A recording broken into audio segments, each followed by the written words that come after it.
اب یہ دیکھیں سوالوں کے جواب اور ان کے جو ہے نا بیماری، اس کا علاج۔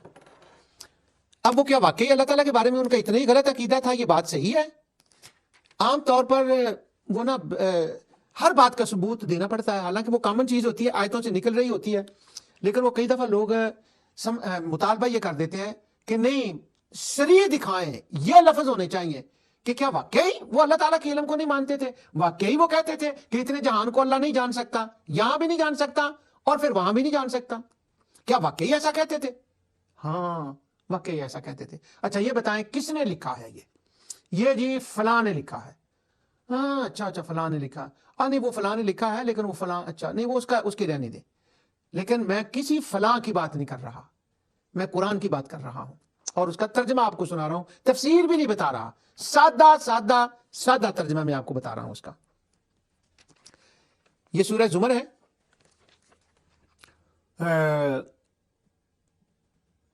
قیامت کا دن ہوگا، اب اللہ تعالیٰ اپنے علم کا اظہار کیسے فرماتا ہے؟ پچھلے پروگرام میں میں نے کہا تھا گلے میں لٹکا ہوگا اور کہا ہوگا خود حساب کر لے، اس کا خود پوائنٹ دے لے، کتنے پوائنٹ ملتے ہیں تمہیں۔ اب یہاں ایک اور بات آئی ہے زمر میں، ایک دوسرا اسلوب آیا علم کا۔ اللہ تعالیٰ کا علم ہے، اسی کا ہے، لیکن اس کا نظام جو اس نے سیٹ اپ کیا ہوا ہے نا، اس کا بیان ہے۔ فرمایا وَقَالُوا لِجُلُودِهِمْ حَتَّى إِذَا مَا جَاءُوهَا شَهِدَ عَلَيْهِمْ سَمْعُهُمْ وَأَبْصَارُهُمْ وَجُلُودُهُمْ بِمَا كَانُوا يَعْمَلُونَ۔ جب وہ وہاں آئیں گے تو ان کے کان اور ان کی آنکھیں اور ان کی کھالیں ان کے کاموں کے بارے میں بول بول کر بتائیں گی۔ اب دیکھیں وہاں کیا تھا؟ لکھا ہوا گردن کے ساتھ، اور یہاں لکھا ہوا نہیں ہے، کہا دیکھو میں کیسا لکھا، وَكُلَّ شَيْءٍ أَحْصَيْنَاهُ فِي إِمَامٍ مُبِينٍ۔ یہ بھی علم الہی کی ایک تعبیر ہے۔ میں نے دیکھو کیسا ریکارڈ رکھا ہے، کون کون سی چیزیں اپنے بدن سے پوچھو، کان، آنکھیں اور کھال، سمعہم و ابصارہم و جلودہم، ان تینوں کے پاس ایک چپ ہے، ایک یہاں چپ لگی، ایک یہاں لگی، اور ایک اس سسٹم کے اندر تین چپیں ہیں۔ اب وہ جب وہ چپیں بولیں گی نا، وہ کہے گا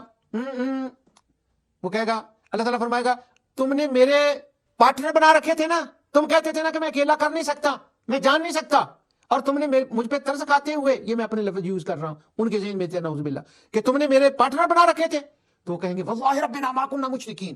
اب یہ اعتقادی سوال ہے، یہ اعتقادی حساب ہے۔ وہ کہیں گے ہمیں اللہ تیری قسم ہے، ہم نے تو تیرا کوئی پارٹنر بنایا ہی نہیں، ہم نے تو تیرا کوئی شریک بنایا ہی نہیں۔ وہ خوف کی وجہ سے ایک ہیبت ہوگی، وہ انکار کر دیں گے کہ شاید اس طرح سے کام بن جائے۔ یہ ایک موقع ہوگا، قیامت کے مختلف مراحل ہوں گے۔ جب وہ چپیں بول پڑیں گی، وہ کہیں گے اچھا یہ بھی کیا، یہ بھی کیا۔ اب ان کو نا چپوں پر غصہ آئے گا۔ کبھی تو یہ تھا کہ مکہ تھا، مسلمان تھے، بلال تھے، وہ کوئی بات کہتے تھے، زنیرہ تھی، وہ کوئی بات کہتی تھی، تو ان کو غصہ آتا تھا زنیرہ پر، ان کو غصہ آتا تھا بلال پر۔ اور آج ذرا غصے کا عالم دیکھیں کیا ہے۔ وَقَالُوا لِجُلُودِهِمْ لِمَا شَهِدتُّمْ عَلَيْنَا، تو وہ اپنے باڈی سے جب یہ سنیں گے تو اس سے کہیں گے تمہیں تو شرم آنی چاہیے، تم نے ہمارے خلاف کیا کہہ دیا، تم نے ہمارا سامنے چپے نکال کے رکھ دی، ہمارا پورا ریکارڈ جو ہے نا وہ بتا کے رکھ دیا، تم نے یہ کیوں کیا ہے؟ تو اللہ تعالیٰ فرماتا ہے قَالُوا أَنْتَقَنَ اللَّهُ الَّذِي أَنْتَقَ كُلَّ شَيْءٍ وَهُوَ خَلَقَكُمْ أَوَّلَ مَرَّةٍ وَإِلَيْهِ تُرْجَعُونَ۔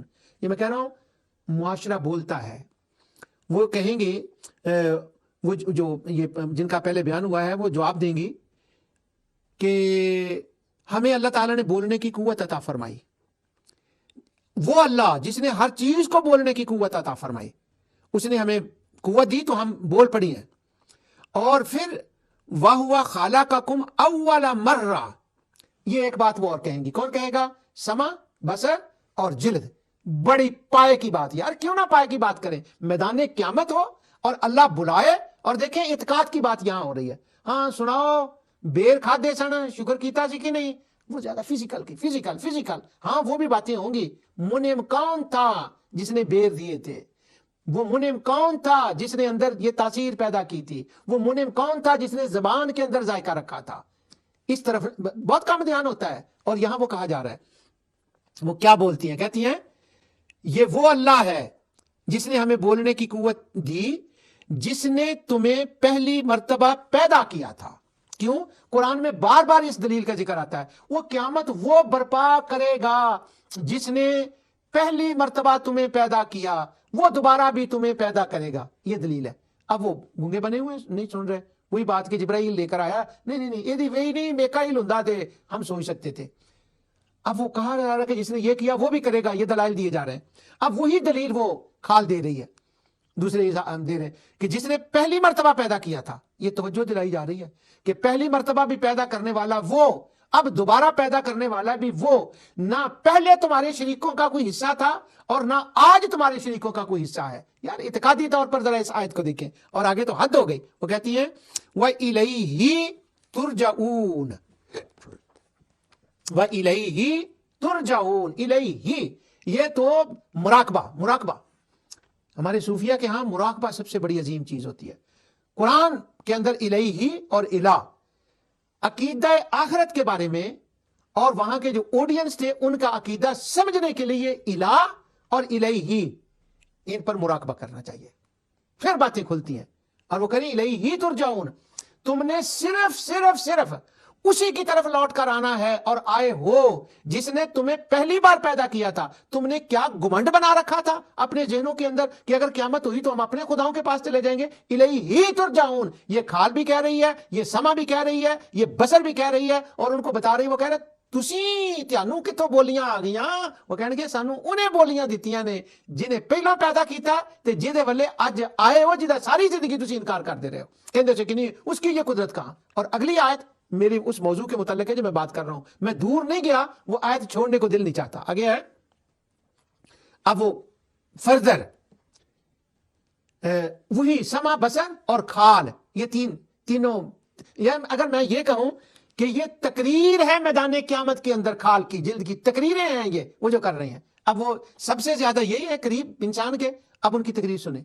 ان کو کہتی ہیں جو اللہ تعالیٰ کے علم اور قدرت کے منکر تھے، قیامت کے منکر تھے کہ نہیں لائے گا، ان سے وہ کہتی ہیں وَمَا كُنْتُمْ تَسْتَتِرُونَ أَن يَشْهَدَ عَلَيْكُمْ سَمْعُكُمْ وَلَا أَبْصَارُكُمْ وَلَا جُلُودُكُمْ. اور تم اس وجہ سے پوشیدہ رکھتے ہی نہ تھے کہ تم پر تمہارے کان اور تمہاری آنکھیں اور تمہاری خالی گواہی دیں گے.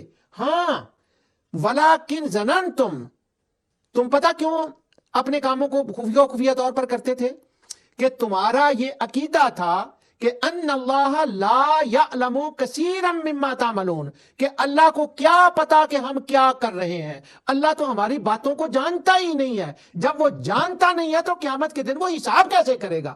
یہ ہے بات جس کے اوپر میں زور دے رہا ہوں.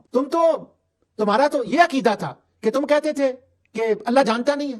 اب یہ بتائیں، اب تو بات کلیئر ہو گئی نا کہ اللہ تعالیٰ کو اپنے آپ کو حسیب، کفا باللہ حسیبہ کہنے کی کیوں ضرورت پیش آئی ہے؟ آڈینس کیسے تھے؟ کیا تھا ان کا عقیدہ؟ خامخواہ ان کی سپورٹ میں، ان کی فیور میں پیسے دے کر ان کے کیس لڑے جا رہے ہیں. نہیں جی، ان کا عقیدہ اللہ کے علم کے بارے میں ٹھیک تھا. اب یہ بتائیں وَلَكِنْ ظَنَنْتُمْ أَنَّ اللَّهَ لَا يَعْلَمُ كَثِيرًا مِمَّا تَعْمَلُونَ. اور آگے سنیے کیا کہتے ہیں، وہ تقریر میں کیا فرما رہے ہیں. وَذَلِكُمْ ظَنُّكُمُ الَّذِي ظَنَنْتُمْ بِرَبِّكُمْ، تمہارے اس بد عقیدگی نے جو تم نے اپنے رب کے بارے میں بنا رکھی تھی کہ تمہارے رب کے پاس اتنا علم نہیں ہے کہ وہ ہر چیز کو جان سکتا ہے، یہ وہ چیز ہے فَأَصْبَحْتُم مِّنَ الْخَاسِرِينَ، جس نے تمہیں ڈبو کے رکھ دیا ہے. واہ.